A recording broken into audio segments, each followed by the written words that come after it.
Okay, cool. Good afternoon and welcome to our pricing podcast, Pricing Interviews with the Experts. I'm Lisa Fisher, Director of Key Accounts with the Professional Pricing Society. Today we feature our special guest, Stephan Liozu, pricing evangelist and founder of Value Interruption Advisors. Follow him on Twitter at Stephan Liozu and on his website, stephanliozu.com. Today's pricing topic is value-based pricing. Hello, Stephan, and thank you for joining us today on our pricing podcast. We are happy to have you and look forward to your pricing expertise. Well, thanks for having me. I appreciate it greatly, and I hope that we can bring some great insights to your audience. Wonderful. We'll go ahead and get started. So, Stephan, tell us exactly what is value-based pricing? Well, that's a good question because there is actually not a standard definition of what value-based pricing is, and we have seen over the past 10 years multiple definitions coming in from different consultants and different practitioners. But so at the end of the day, value-based pricing is a methodology that allows companies to extract their true value versus competition, calculate the value pool, and then share that value pool through pricing mechanisms with their market.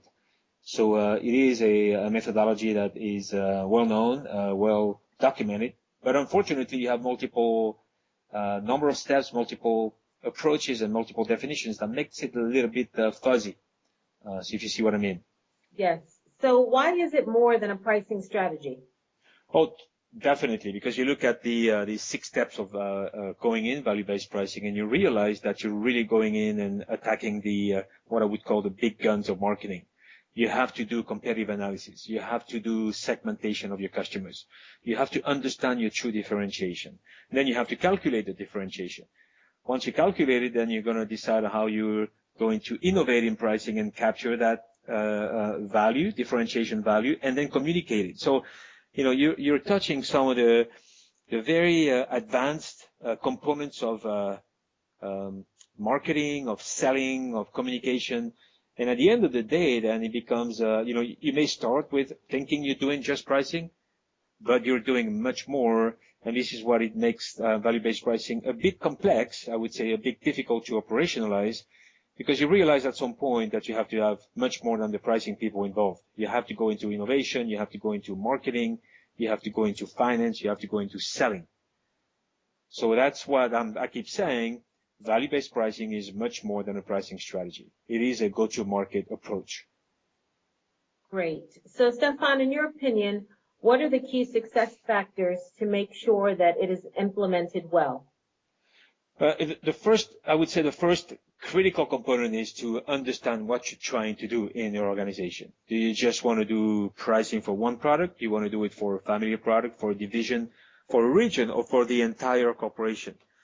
So initially in the design of your value-based pricing project, you have to really understand what you're trying to do and how you're going to do it.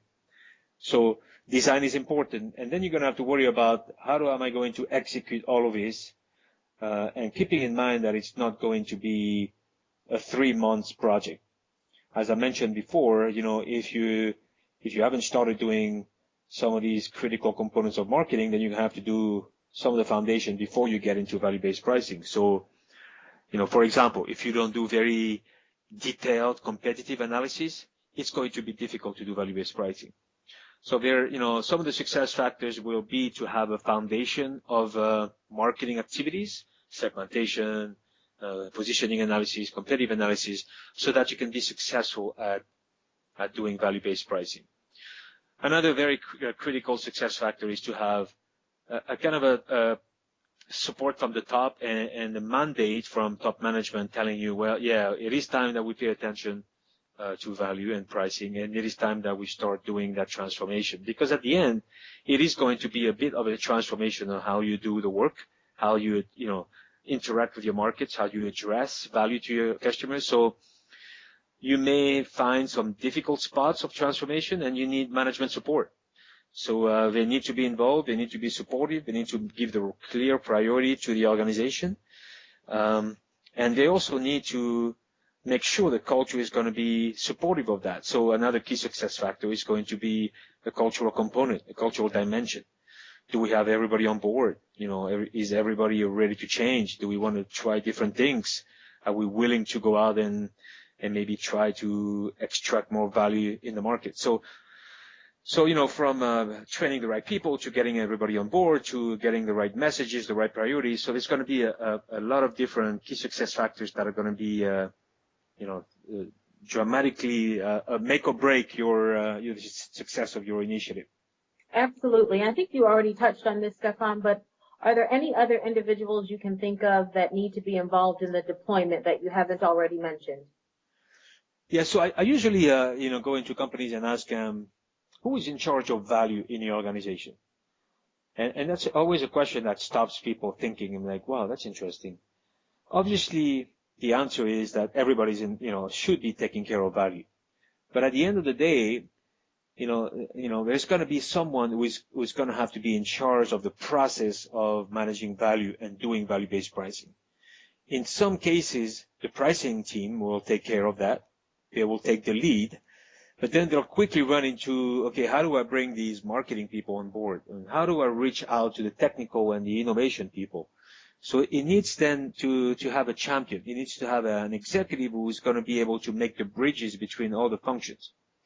Traditionally, you have the usual suspects, right? You have sales, marketing, innovation, pricing teams, value teams, some financial components. So you have these functions. But you quickly realize that when you get towards the last steps of value-based pricing, where we get into value communication, creating value stories and value propositions, then you need to have the communications people involved, external and internal. People who are going to connect the communication strategy to the value communication strategies. Then you're going to have people who interact with customers, like technical service, customer service, training departments. So as you do, the more complicated projects that you start doing, if it's, for example, for a whole region or for a whole this division, if you try to put value-based pricing, you're going to have to look at internally who are the stakeholders, who is going to be important in the success of that transformation, who's got touch points with the customers, and make sure, as I was saying before, from the get-go, from the design of your approach, then you have the right stakeholders involved with different activities, different actions, and different programs. So you can see it's going to be different for every project that you have. If you do, for example, 2 pilot projects in a large corporation, you may have 2 different nature of teams involved, because value-based pricing is really going to be tailored to the nature and the dynamics of your divisions. Excellent. So can you touch on, Stephan, just a little bit? You did allude to the fact that each project will be different. But for our listeners out there who are just learning about value-based pricing, how do you recommend they get started? Yeah, so, first of all, you have to understand why you want to do it. And when you get started, there needs to be an understanding of, is now the right time? Do we have the right support? Do we have the maturity to do it?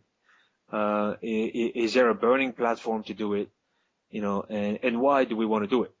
So because of that, it's going to change the way you're going to design it. If it's a CEO saying enough is enough, no more cost-based, we got to do value-based, it's different than if it's a marketing manager that went to a pricing conference at PBS and then says we should look at value-based pricing. So where is the driver? Who is the driver? What's the stimulus for getting started? Then the next thing is going to be, okay, what is the scope? Define what do we want to do exactly, and do we want to do maybe start with our innovation process? What's in the innovation pipeline, or do we want to do it with our most differentiated products? So establish a scope, and then go. I always recommend to go small. Start with a small project, train as much as possible, and do the project in a cross-functional, multifunctional setting. So not just pricing people doing it, not just marketing people, but invite a variety of people in the approach so that you can have a pilot project that's multifunctional.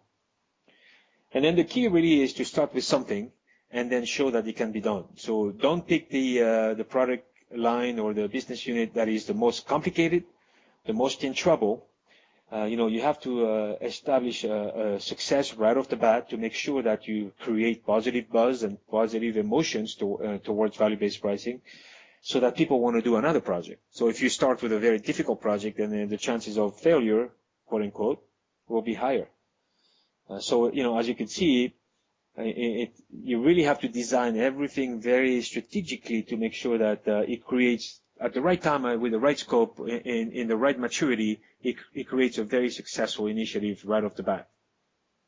Excellent. Well, thank you, Stephan. We certainly appreciate that you joined us. If our listeners out there need more detailed information on this topic and others, you may reach Stephan at sliozu@gmail.com.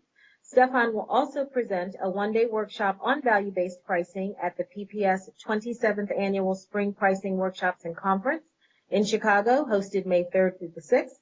And for more information on the full program and Stephan's workshop, visit us at www.pricingsociety.com. Get social with PPS and please subscribe to our blog, thepricingauthority.com, and follow us on Twitter and Periscope at Pricing Society. Stay tuned for our monthly pricing podcast with other industry experts who join us to share their pricing best practices. Stephan, thank you, and we'll see you in a few weeks.